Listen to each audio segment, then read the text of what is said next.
It's a cloudy day today. I'm walking through deep snow, about 2 feet. Sort of heading down the path to the chicken shed, although that's not what I'm going to talk to you today about. I want to talk about homestead financing and how. Now, the first disclaimer is that I actually don't manage our finances directly. My wife does. She's much better at money management than I am. I certainly have got the disease of money burning a hole in my pocket when I have any money. But if you follow my prophecy videos, you'll recognize that there's a lot of things happening in the economy right now which weigh upon all Canadians, Americans, and worldwide citizens. And things are looking very, very bad. And so from a homestead point of view, that's part of the equation, if that is true. But more specifically, as it relates to homesteading, one of the things I want to talk about is that sometimes you got to make decisions with your homestead, so that you can continue, living sustainably and for less money, not cheaply necessarily, and not living poorly, but being responsible with what you have. And I'm probably the worst one to talk about responsible spending. But one example is raising hogs. We did 2 hogs last year, and it's actually hard to find purchasers of a side of pork.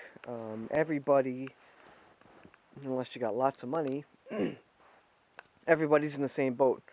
None of us have a lot of money, a lot of extra money to spend, and certainly in this day and age, we're not used to purchasing food in bulk. We're not used to spending, $300 on, a quarter hog, a quarter, box of pork, which would last us, 3 to 6 months or something. But we're not used to spending all that money up front. And actually, a side, if you want it all done up, a side is about $500-600 Canadian. That's just what the going rate is, to the cost to raise and butcher and process. So using that as an example, I mean, let's just say 500 for a round number. We're not used to, in this day and age, spending $500 all at once to fill up your freezer for food that would last you for a year, or 6 months or 8 months or whatever length of time that would feed you for. And so it's hard to find people willing to go ahead and buy pork. It's hard to find buyers. So from that point of view, one of the decisions that we may have to make this year is whether we actually raise hogs this year, because we just can't afford to keep a whole hog ourselves. It's not in our budget. Our family can eat a whole hog, but it's not necessarily cost effective. We're not saving a ton of money that way, because then we're just forcing ourselves to eat a whole bunch of extra pork that we wouldn't have normally gotten. And we still got to get beef, so we still purchase beef for spaghetti and whatever. So it's not the perfect situation to keep a whole hog. And since we can't sell, or haven't been able to find a purchaser for the third side, then it's obviously it's a money thing. we need to figure out if we can afford to do it. And that's just part of the homesteading thing. Can you keep all the animals? Are the animals that you're keeping paying for themselves? A great example is the layers, the chickens. For the amount of feed that you have to purchase and feed them every month, are you getting an equivalent value in eggs or meat from those birds? And that's a very practical way to look at things. And a lot of people don't look at them that way. A lot of people look at them as pets, and there's more value to them than just the eggs and all this kind of stuff. But when you're on a homestead, we aren't just rich folk doing hobby farm stuff just because we like fresh air. I mean, there's often a whole other side to it, which is, it's a more cost-effective way to live. It's more sustainable. It is, yes, it is better food. Yes, it is cheaper. Yes, we get good exercise. Yes, it is fun, and it's an interesting thing to do. It's part hobby and all this kind of stuff. But when it comes right down to it, I think a lot of us who are doing it at least in some part because it is in fact more cost effective. And so if I'm looking at my layers, for example, if they haven't been laying eggs all winter and I've been feeding them, well, that's effectively $30 or whatever it is for a bag of feed per month. That is flying out the door that I could otherwise be using to directly feed my family. So when it comes to finances, there's a lot of details and a lot of complexity to keeping your own livestock. And so that's why this year, I haven't quite decided yet, but this year we may not be doing pigs. I may look to purchase from a friend because, and then we would only maybe buy a quarter, a half at max. Now I'd like to have more bacon. We really enjoy having a whole hog, but it's not. It's just not cost effective, and for our family, it's not the best value for what we have. And like I say, we're not just doing a hobby farm thing because we're rich and we've got time on our hands, and so we need something to do with it. We're doing it in large part. The practical side is just we want to save money. And the side effect, the nice side effect, but the side effect for me is that it's a lot healthier. Not only do you know what's going into your animals and therefore what you're eating, it's also good exercise just to get up every morning and go and let the chickens out and clear out the pens and getting fresh air outside. So there's a lot of compound advantages to it. But for me personally, practically, I just like the ability to actually save money, and that's part of the financing thing. So if you're homesteading, it's very romantic and all this kind of thing. But when you get right down to it, at least for me, a large part of the homesteading is just the ability to live a little bit more frugally, a little bit more simply, to live on less so that I don't have to work 16 hours a day to feed my family. Now, have we reached our goals? Am I able to, am I getting the full value for what we have? The chickens do pretty good. They have, in the summer they produce steadily and they produce more eggs than we eat. And we actually end up giving away a lot. So it's not, honestly, it's not completely practical, practicality. Part of it's that we enjoy giving away eggs, and that's part of our blessing others. And so we do a little bit of that. But certainly in the summer, the egg production is enough to pay for the food. We don't make it would it would break even. We certainly don't make any extra money.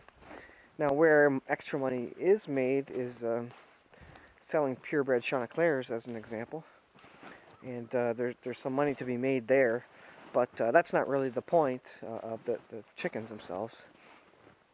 Just to get something that's better quality and hopefully a little more cost effective, and that's the key there. And in terms of other homesteading finance stuff, I mean the whole homesteading idea is just about do it yourself. Put some elbow grease into it. Do stuff that you would otherwise pay someone else to do, and that's the whole. I think that's the heart of homesteading. I mean, if you've got to change the oil in your car, go and buy some oil and a filter and change it yourself. It will cost you about $25 Canadian to get oil and a filter. If you take it to a shop or Canadian Tire or somewhere else, you're going to be paying twice that, probably $50, $60 to get an oil change done. Now, if you have some great deal where you can get it for less than that, that's great. But even then, you're probably paying at least $35, $40, so you're paying a premium to have someone else do it, not to mention the gas to drive it to the location to get the oil change done. So, the heart of homesteading for me is the DIY side, the doing things yourself, learning how to do things, increasing your knowledge, uh, making sure, or doing things so you don't have to pay someone else to do it. And that's a large part of the excitement and enjoyment for me. And that is really part of the homesteading economics and finances and the whole equation of that. And so for me, homesteading is very much a practical thing. How do I get what I need done for less money with potentially better quality, or at least the same quality as what you can get if you paid somebody, or same quality of eggs or same quality of meat as if you were to go to the store and otherwise purchase something. Basically, to get the same or better quality for the same price or cheaper, hopefully cheaper. And then there's benefits. There's tangent benefits, obviously, all the way outside that, with all the extra exercise and the knowledge you gain from doing things. And so, with all that said, I think as it relates to, as I was mentioning at the start, as it relates to my videos about where we are with Bible prophecy, and I think there's hard times coming upon us in 2016. I think the economy is going to get worse. If you've been following, the stock market has been down huge amounts since the beginning of this year. Japan stock market's tanking right now. Europe is printing money like crazy, quantitative easing to prop up their stock markets. There's just way too much debt, and it's so much debt that it's never going to be paid back. And we will quite possibly be thrown into a time where there will be riots on the streets. There will be groups of people going around looking for food. There will be stock market or grocery store shelves that are empty because everybody's panicked. And so, what do you do in that case? That's called the SHTF, and you may or may not know what that means. You can Google it. Obviously, I'm not going to repeat it. Um, it starts with a four-letter word, but the general idea of that is when things get real bad, what are you going to do? And homesteading is really kind of the base of that. How you survive when things get real bad. And so starting with your own chickens and doing stuff yourself means that if stuff gets real bad, you have a head start. You have a advantage over others who haven't started already, who don't know how to live more frugally, who don't know how to raise chickens and keep chickens It's, people who don't know how to repair their own cars when all businesses are shut down because there's a bank holiday for 3 weeks and your car breaks down. Do you know how to give it an oil change? Do you know how to fix a radiator? Do you know how to, replace the battery in your car or diagnose, some of the electronic issues in the car? And it doesn't have to be super complex stuff, just basic stuff. But I think the heart of homesteading, is that you have some ability to deal with those circumstances, whatever they may be. And I think financially, the homesteading financial side of things is really going to come into its own this year. And for anybody who watches my homesteading stuff, I do encourage you to listen to my other videos on Bible prophecy. I think there's a lot there that uh, a lot of people don't realize, not just homesteaders, but I think the general public just doesn't realize how bad the economy is. And it doesn't even have to be related to Bible prophecy. Just where are we with the economy, with this fiat monetary system, this system based on paper currency that is has zero value, has zero intrinsic value. Its only value is the confidence that people have that they can take this money and then give to somebody else for some other product or good, goods or services or whatever. And so we're in a very precarious time in world history where I think the skills learned and the lessons learned from the homesteading idea will pay off massively, massively. Because when it gets real bad, when the economy crashes, and it's inevitable, the economy crashes every uh, well, it completely resets about every 40 years. It crashes every 7 years or something like that. If you look back in history, we have some kind of stock market dump or crash or something. And so it's inevitable that it's going to come even if the Lord doesn't return. And I think as homesteaders, you need to be prepared. You need to be wise. You need to be a bit of a prepper. And so that's what I want to say on homestead finances. And take it for what it's worth. But that's how I feel about why homesteading is a good overall idea to understand, to participate in, to really understand the purpose of why get into homesteading. Why would you homestead? Why would you call yourself a homesteader? Why would you keep chickens when you can buy eggs at the store for $2 or $3 a dozen? Why do you do the extra work? And I guess the short answer is that it pays off in the short and the long run. And so that's it. So leave your comments below. I'm interested to hear what you think. And thanks for watching. Please subscribe if you appreciate it. And we'll talk to you in the next video.